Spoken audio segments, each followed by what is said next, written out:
Yeah, my name is Randi, and I have two sister elements to my businesses called Aura Leather Goods and Arrow Custom Upholstery, where I do custom motorcycle seats. I have a background in fine arts and fashion design, and also a certificate in textile arts.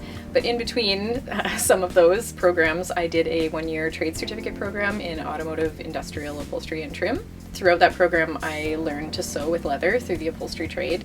But I had access to all of this premium leather scrap, like large panels. So ironically, I'm not a purse kind of girl. So I eventually took some scrap and my upholstery skills and some industrial hardware and sewed my first bag. I made a bag that I liked. And then I made one for my sister, and that was sort of my first like unique leather object that I made. And then it just snowballed from there. So Arrow Upholstery is the sister side of my business. I actually studied the trade of automotive upholstery before I went to fashion design school. So they're very interrelated for me. Sort of the best way to make money in that industry is to do freelance work and be self-employed. So I sort of did a bit of both for a few years, felt really kind of disgruntled with the male-dominated sexist elements of the trade.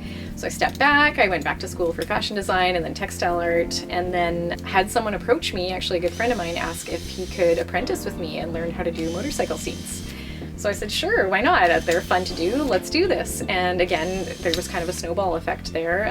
Shortly after that, I got my own motorcycle, and you know, the community just kept expanding and people kept challenging me with incredible chopper seats and custom rebuilds, and it's just been an amazing journey.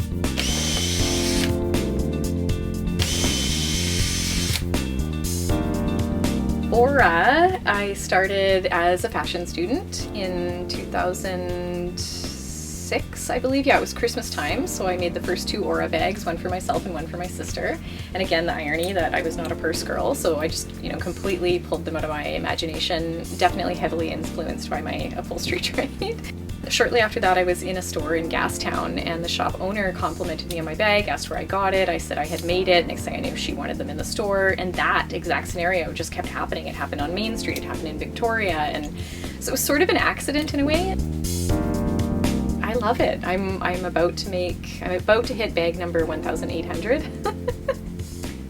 My favorite part of all of this, my impulse is to say the design process. Like when I have a new idea that's keeping me awake at night, when I'm caught up on everything else I have to do and I really get to creatively thrive and challenge myself and do my pattern making and bring a new design to life, that's definitely my favorite element of all of it. The leather suppliers that I specifically work with guarantee that all of the leathers that they are supplying are from byproducts of other industries, so primarily the beef industry and the dairy industry.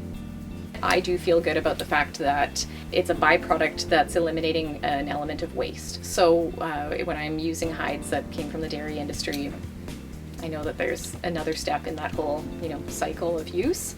So I do feel really good about that. And one of the biggest pieces of advice that I've been given over my, 17-ish year career is, what do you love the most? That's the part that needs the most attention. So for me, that's the hands-on work, the design process, the pattern making, the actual making of the object.